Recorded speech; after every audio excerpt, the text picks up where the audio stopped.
front door. Did she have to knock at the door? I don't know. Was she able to get in? Probably. He probably took the doorknob and the realtor lock off after the fact. Okay, he had several hours to fiddle with the scene after he had killed his parents. But Lisa came home, and she lugged all of those bags of groceries in by herself, and she got them in, and something made her go upstairs. What was it? Did she hear the struggle between her son and her husband? Did she? Or did he call her? Did he tell her to come upstairs? Did he say, "Mother, I'm hurt"? We don't know. We'll never know. All we know is that when she got to the top of the stairs, there he was. And he had a knife. And he stabbed her. And she saw him. She was stabbed in the clavicle. She saw this boy, her only child. You heard the testimony about how much she loved him, how she worked only to support him. And he cut her up. He cut her up. And then he cut her clothes off her body. He cut off her jeans. He cut off her panties. He cut off her shirt. He cut off her bra. He took off her ring, and he left it in the floor. He cut off her head. He cut off his mother's head. He cut off his father's clothes. He pulled his jeans down. He piled it all up beside him. He left his cigarettes, Joel Sr.'s cigarettes, bloody pack on top. It struck me as an act of contempt. You know, here's your smokes, Dad. That's what he did. And he did it for money.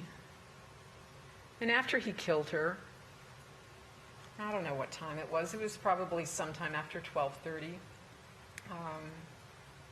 He left their bodies to cool off, you know, because he was hurt, and he had to go take care of himself.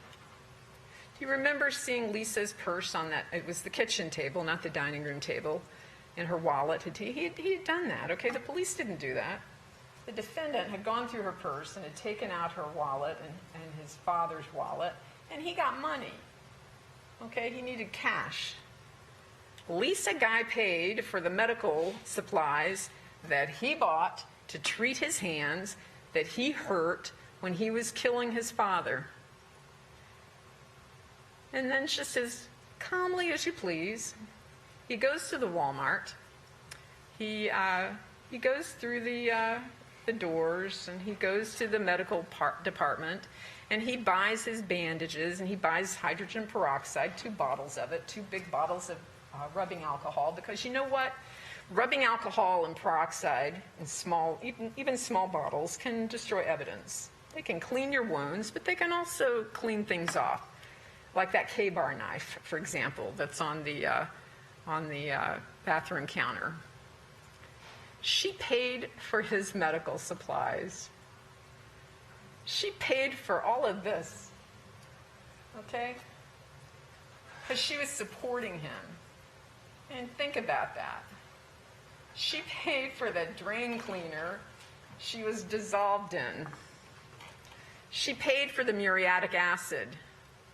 She paid for the work lights that he thought he was going to need. She paid for the sledgehammer. She paid for the timers.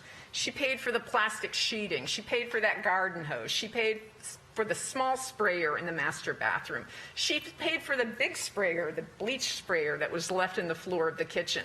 She paid for those garbage bags. She paid for his socks. She paid for his red potato salad that he got when he was buying his medical supplies, because he worked up an appetite after all of that, and he was in the mood for some red potato salad. Think about that. Think about that. She paid for the tubs that she and her husband disintegrated in. She worked all those years at Jacob Engineering to put him up, to keep him in his lifelong whatever program he's in at LSU. And you know what, ladies and gentlemen? She was still looking for a job in Seguinsville. Do you remember Renee Charles telling you that? She wasn't going to cut him off. She was going to find a job up there. She was going to keep supporting him. Oh my goodness. She gave him everything he wanted. And then she had the nerve to tell him that they retired and needed a break.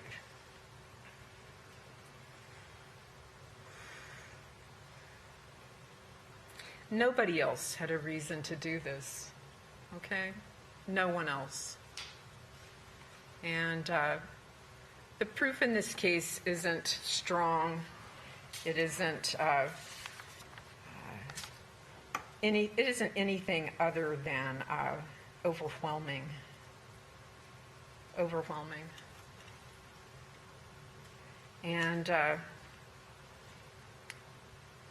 we ask you to consider everything in this case, and we ask you to convict him of premeditated murder, convict him of felony murder, and convict him of abusing the corpses of his mother and his father.